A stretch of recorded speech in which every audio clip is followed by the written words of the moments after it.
seguimos en este lunes de salud. Saludamos a quien es parte de la casa, ¿verdad?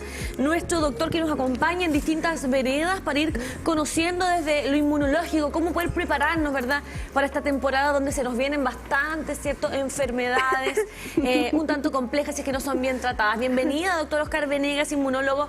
Como siempre, un placer tenerlo en este espacio matinal. Buenos días, Connie. Buenos días a la teleaudiencia.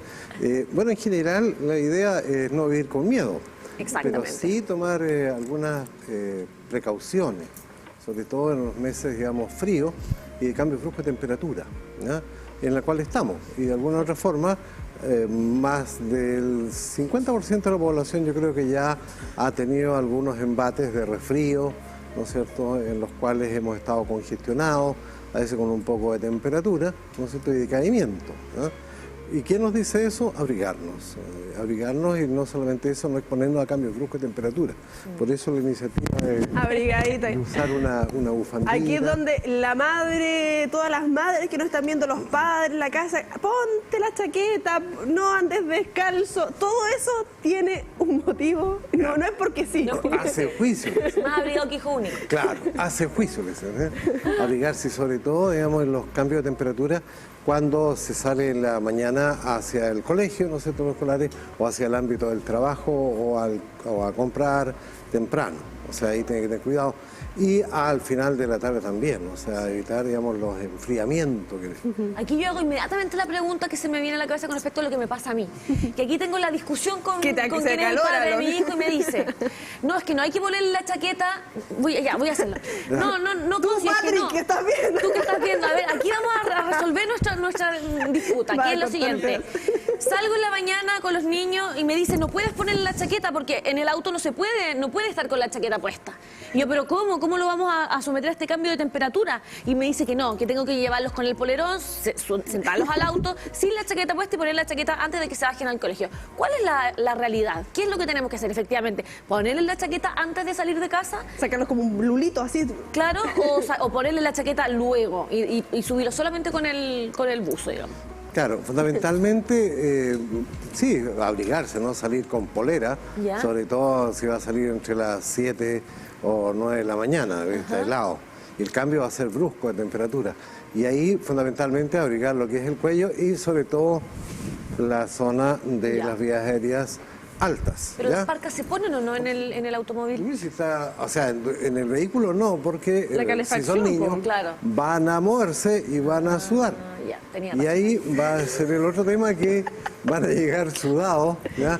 Y ahí en el colegio se van a sacar la ropa y se van a entumir con la transpiración, y eso es conocido. Ese es siempre el tema, claro. Porque si uno se abriga mucho, que hace calor, y lo que hay en torno a eso, porque empezamos con un malestar, Doc, y uno dice, me voy a tomar un paracetamol, voy a comprarme un antigripal. Claro. Que hay en torno también a esa automedicación respecto a esta época que uno dice, oye, pero es que voy a ir al médico, que el tiempo que está lleno, que me voy a enfermar de otra cosa. ¿Cómo también podemos tratarnos de una manera responsable? O sea, lo responsable en general, y lo hemos conversado en alguna reunión anterior, es nutrirse bien, o sea, no salir de la casa sin un buen desayuno, ¿no? Segundo, evitar los enfriamientos, el no entumirse. Y el tercero, consumir agua, ¿ya? No olvidarse que el agua nos permite mantener nuestras mucosas en mejores condiciones para adaptarnos, ¿no es cierto?, a los cambios de temperatura. Ahora, no es el frío en sí, sino que la mayor, pululación de virus respiratorios en esta época, ¿no es cierto? No solamente el gran convidado de piedra, que es el virus de la gripe, en la cual ya estamos todos vacunados. ¿Se vacunaron ustedes contra la gripe? Muy bien. ¿Sí? No, si lo vienen a vacunar acá. No, hay que vacunarse, ¿ya? Uno no puede confiar, digamos, claro, puede que no pase mayores, pero es un virus, digamos, que tiene una consecuencia grave. Ahora, no en todas las personas. Hay población de riesgo. Y la población de mayor riesgo es la que tiene lo que se denomina una morbilidad, una enfermedad previa. Y el problema mayor que tienen las personas con problemas de resfrío son los asmáticos. Las personas que tienen asma, ¿no es cierto?, cualquier resfrío que en otra persona puede no ser de mucha monta, lo va a complicar muchísimo, lo va a descompensar, le va a descompensar y va a terminar en el servicio de urgencia, tal vez buscando nebulización u oxígeno de apoyo, ¿verdad? Ahora, ahí hay una población de riesgo importante, ¿ya? Si la persona ya tiene el diagnóstico de asma, está en tratamiento de asma, por favor, digamos, mantenga buenas medidas de prevención en cuanto a abrigarse, en cuanto a no descuidarse. Porque el asma, ¿no es cierto?, se le reconoce hoy día como una enfermedad crónica cuya condición fundamental es la inflamación de los bronquios, en las zonas más finas de los bronquios. Y eso hace que la función fundamental del bronquio, que es dilatarse, ¿ya?, y estrecharse, o sea, seguir el ritmo respiratorio, no se produce en la persona con asma, puesto que tiene la pared del bronquio inflamado.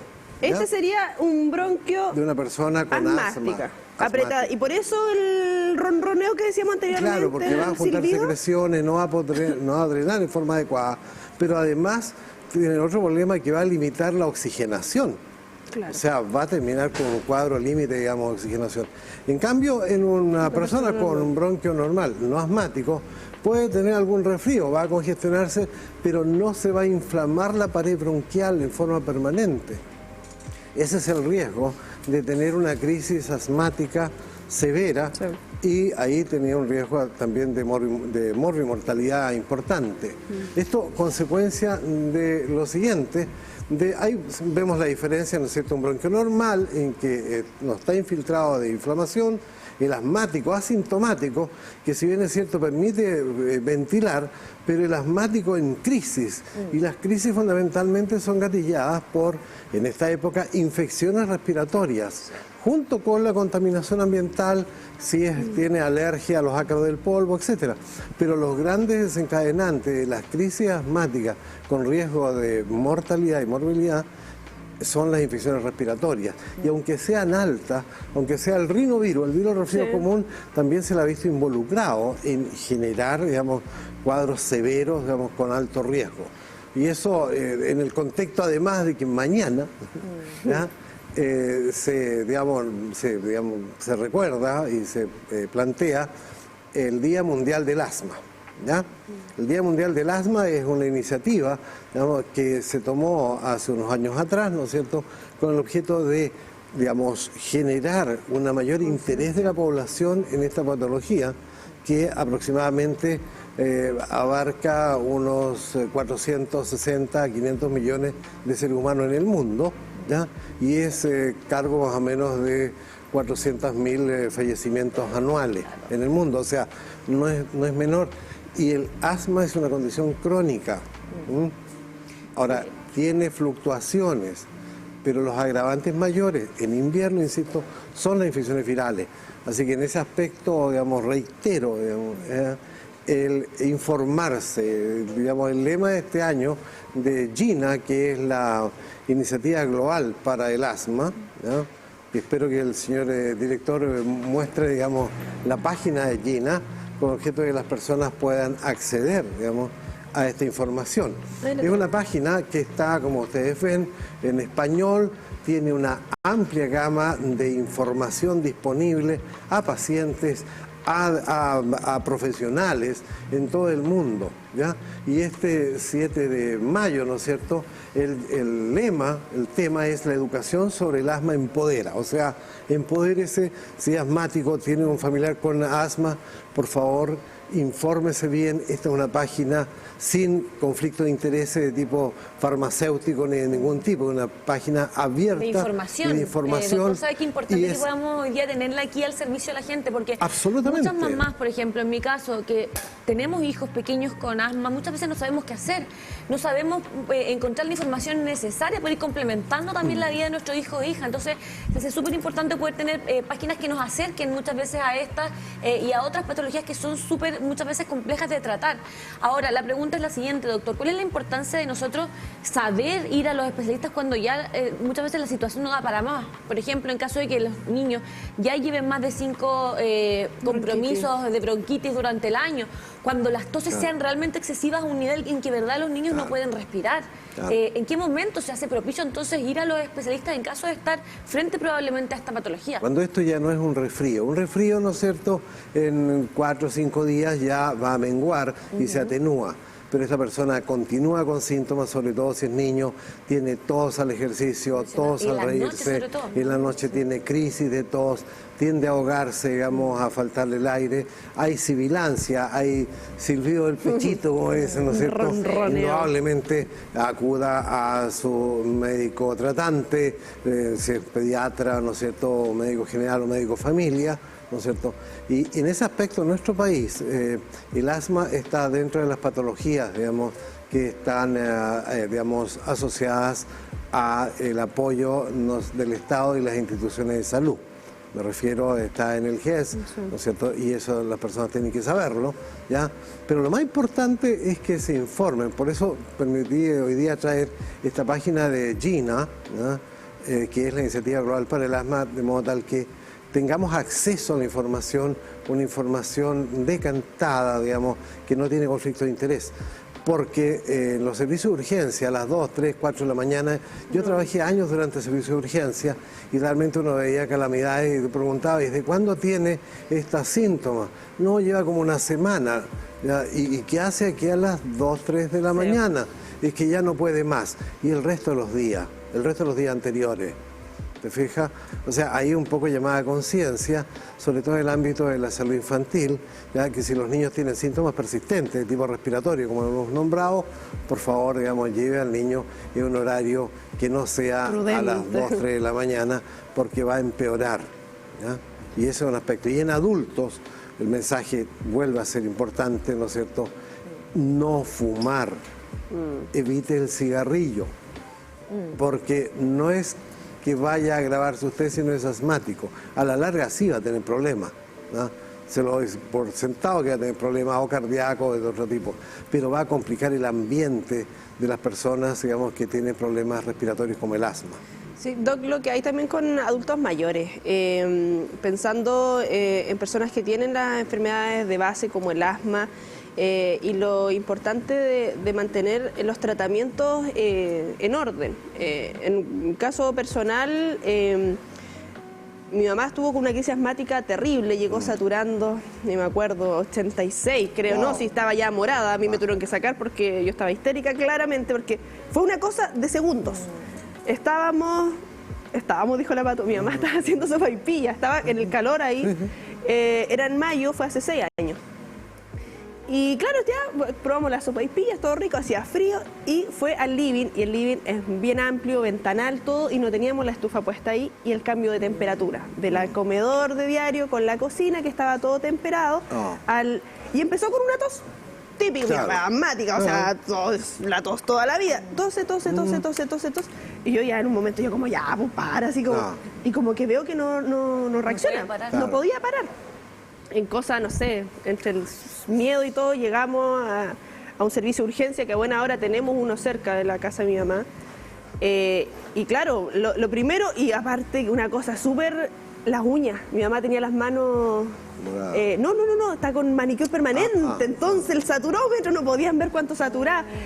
Ni me acuerdo si el saturómetro, creo que tenía hasta la uña de los pies permanentes. Creo que en la oreja le tuvieron que poner el saturómetro, ahí supimos, ya estaba morada, a buena hora... Súper, nada que decir del Centro de Salud Público, los UNSAR en este caso, reaccionaron a súper buena hora, pero claro, fue una cosa de segundos. Mi mamá que sigue su tratamiento al pie de la regla, su salbutamol, bueno, ya no el salbutamol, pero todos sus inhaladores, todos sus medicamentos, pero fue una cosa de segundos el cambio de temperatura. Claro, no, más que temperatura, es la exposición a la contaminación ambiental que tuvo, no, en la cocina. La fritanga. La fritanga, mal que mal generó aerosolización, ¿no es cierto?, de productos de la fritura. Y obviamente eso no figuraron ni como alergenos, sino como un factor irritativo directo, y frente a bronquios, como mostraba al principio, que están inflamados. Sí, pues de por sí. Le agregó la guinda de la torta nomás, porque eso significó que se empezó a apretar. Horrible. Y ya no hubo dilatación para que entre oxígeno. O sea... Y el nerviosismo influye también ahí, porque si uno no sabe controlar la situación, se compensa mucho más. Por ejemplo, en mi caso como mamá, me tocó el año pasado lo mismo. 1 de la mañana y Benjamín tosía, pero ya no podía respirar, era... Claro. Y no podía respirar, y yo era la histérica que no sabía cómo controlarme, y era mi pareja la que porque por temas de personalidad también, uno como que no sabe cómo reaccionar y cometimos el error, como usted bien dice, doctor, de ir a esa hora a llevarlo al centro de salud. Entonces, ¿qué tan importante es, por ejemplo, poder tener en casa algunas cosas que nos puedan ayudar? Vaporizadores, quizás el corticoide que se debe utilizar cuando las cosas ya sobrepasan, digamos, el límite, o bien, ¿cierto?, el salbutamol, las aerocámaras. Claro, en lo que es medicamentos hay pautas para los asmáticos, medicamentos de rescate que se llama, que habitualmente son inhaladores con contenido de salbutamol u otro broncodilatador, ¿ya? Medicamentos de rescate que son para uso en la casa, justamente para no tener el tema de salir a esa hora, ¿ya? Y lo otro que es... Que con los tacos ahora... qué terrible. Pero por ningún motivo en un paciente asmático en invierno, ¿ya? Posponer o no aplicar su tratamiento de base. Debe estar en tratamiento en forma estandarizadito, ¿no es cierto? Y con medicamentos de rescate. Y ahí la información, insisto, en la página Gina, pero también en la página del MinSal. En nuestro país, ¿no es cierto?, el Ministerio de Salud tiene absolutamente estandarizado y asequible el programa, digamos, para los problemas respiratorios, sobre todo ligados al asma.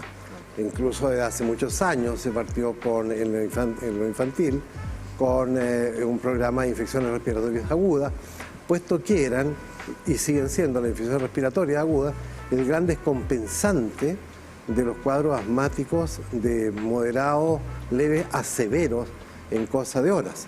Por eso, sin ponerle drama, pero el asma es una condición crónica de inflamación de los bronquios y que genera esta hipervariabilidad, esta inestabilidad de los bronquios.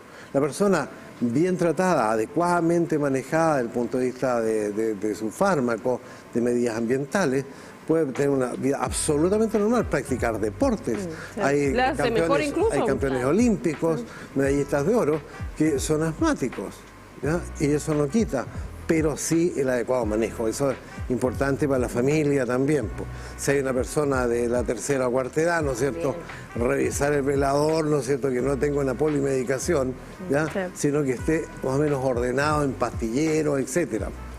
Bueno, y los medicamentos vencidos de repente. Además. Oye, ahora que hemos estado respirando, hice el ejercicio de paracetamol que uno tiene en la casa y tenía una cantidad de cosas vencidas, claro, los conchitos que van quedando los medicamentos que uno dice, lo voy a dejar por si acaso, y no, al final terminé botando todo ahí. No, tiene su vencimiento, al igual que las conservas, ¿no es cierto? Pero hay gente que dice que sirven 5 meses más de la fecha de vencimiento, por favor, no dignificar eso, porque hay gente que sigue tomándose los medicamentos vencidos, ojo con eso. No, hay un tema de responsabilidad con la familia y consigo mismo también. Sí, importante ahí, Doc. Y dentro de esas recomendaciones también para fortalecer nuestro sistema inmune, dentro de la alimentación, el ejercicio que es vital, cosas que quizás podemos cometer y estamos fallando, no sé, pienso por ejemplo en todos estos suplementos y todas estas cosas en época de invierno, la neurobionta, siempre llegamos a este tema en época de invierno que para algunos puede ser una opción, pero ¿es recomendado o no es recomendado? Bajo indicación médica, insisto en eso. Pues hemos caído, digamos, en un polimercado mira, ponle nomás, y parece que mientras más le pones mejor, y no es así, no es así. No es que vaya a tener salvo excepciones, algunas vitaminas, vaya a tener una sobredosis y un daño, pero, digamos, puede usar mejor sus recursos con una indicación profesional de su médico tratante, digamos. Para la infancia también, para esto, niños, claro. De repente uno dice, ve el TikTok y dentro, ¿se acuerda cuando me fui a hacer el examen de alergia? Y yo le dije que yo usaba eucalipto en la ducha, porque escuchaba siempre en la típico, y yo era alérgica al eucalipto. Fue como, oye, pero no sabía. Cuando te hiciste el examen y yo no tenía idea. Y claro, típico, peor, ¿o no? a mí siempre me dijeron, oye, pero el eucalipto arriba de la estufa. Y yo sabía que tenía la oportunidad, tenía eucalipto en la ducha y al final hace peor. Pero, por ejemplo, el mismo vapor de la ducha, a mí me ha pasado estos días, debo reconocer, con la ducha, el agua hirviendo, papel al chancho, me despeja, me ayuda un montón. No sé si... Porque hace una nebulización natural con el vapor, ¿ya? Y ahí quizás hay la oportunidad de despejar bien los bronquios, despejar bien los bronquios y expectorar. Total, está en la ducha solo, digamos, expectora y limpia bien, digamos, su vía aérea antes de salir digamos, a la intemperie. La ollita, la típica también, la ollita de vapor ahí con una... El refrigerador, muchas veces dicen que cuando los niños están con estas crisis de tos, Hay que tener cuidado, sí, incluso porque... dicen que hay que meterlos al freezer, al refrigerador para que respiren. ¿Eso es real? eso no lo ¿Mito o realidad? No, hay que tener cuidado en Mito eso, o realidad. porque es bueno el golpe de frío en los casos de laringitis. Exacto. Cuando están ronquitos, ahí. Pero en el asma va a hacer lo mismo que sacarlo a la calle. Se le- Ya. Va a Ojo con obstruir. esa diferenciación entonces para la gente que usa el refrigerador. No. Oye, yo ese no lo había conocido. Yo escuchaba el de la ollita con el Claro. No, mantel al arriba. refri, al freezer. La cabeza del freezer en Mira. caso de la laringitis. Solamente en caso de laringitis, pero en caso de cuadros bronquiales, sean asmáticos, no. Bueno, y hacerse los Peor exámenes aún. correspondientes, saber si somos asmáticos o no, saber si somos alérgicos, porque Sí. como lo que cometía uno error de poner la hojita de eucalipto, soy alérgico Claro. al eucalipto, no me hace tener siempre en consideración ese respaldo. Informarse. Objetivar. Y en el ámbito de la salud, los profesionales que hacemos la objetivización de la realidad, que se llama diagnóstico, son las y los médicos. Eso lo dejo establecido. Independiente de las indicaciones, mira, podría ser aplicar esto, pero hay situaciones de riesgo y hay enfermedades de mayor riesgo. Y una enfermedad esta la destaco es el asma. Con el asma no se juega. ¿Ya? Así que en ese aspecto, tener sus controles adecuados en el CEFAM o en el sistema de salud que esté, ¿no es cierto? Porque eso está avalado por el GES, ¿no? ¿Ya? Y por otro lado, tener su medicación de rescate adecuadamente instruida, cómo usarla para no desesperarse, ¿no es cierto? Y el otro aspecto es el autocuidado de no exponerse a cambios bruscos de temperatura, por eso es importante, digamos, abrigarse. El si no- frío es obviamente enemigo de este problema, así que nosotros también aquí calentitas, ¿cierto? Sí. Y la gente entonces a no tener esos cambios Su bruscos de pañuelito, temperatura, su su pañuelito, todo lo que pueda ayudar entonces a estar mejor frente Y a estas la problemáticas que se vienen. alimentación. No se pasen por delante el desayuno. Tomen desayuno antes de salir al trabajo o al colegio. Porque si no van a ir en una condición de desmedro energético cuando lo necesitan. ¿Ya? Porque- Ojo con eso entonces las casas. Bueno, doctor, siempre es un placer el poder tenerlo aquí Un con agrado. nosotros. Ojalá nos acompañe más seguido para ir hablando de la importancia de cierto sistema inmune y tantas cosas que son necesarias, sobre todo para esta época del año. Y le reitero la página de Gina, que ojalá el director la vuelva a poner, porque es una iniciativa importante que la población debe tener acceso. ¿Ya? Por favor, regístrenla ahí, se meten en internet, ¿no es cierto? Y la tienen como una página de consulta habitual, Muy importante. la población asmática y la familia de los asmáticos. Dentro del Muchas contexto gracias. del Día Mundial del Asma. Doc, hay una pregunta que siempre A pasa ver. cuando nosotros hacemos pauta y hoy vamos a hablar de enfermedades. ¿Se enferma usted o no? ¿Yo? Es que de verdad, porque uno de repente dice casa de herrero, cuchillo estaba- palo. No, estuve con un resfrío. Ah, ya. Estuve con un resfrío al cual Para no estoy sentirnos saliendo. culpables. No, estoy saliendo de este resfrío. La semana pasada sí que estuve momento. Ah, Pero ya. ahora ya de vuelta. Gracias por Con todo. acompañarnos. Váyanse muchas con nosotros a la gracias. pausa. Muy bien,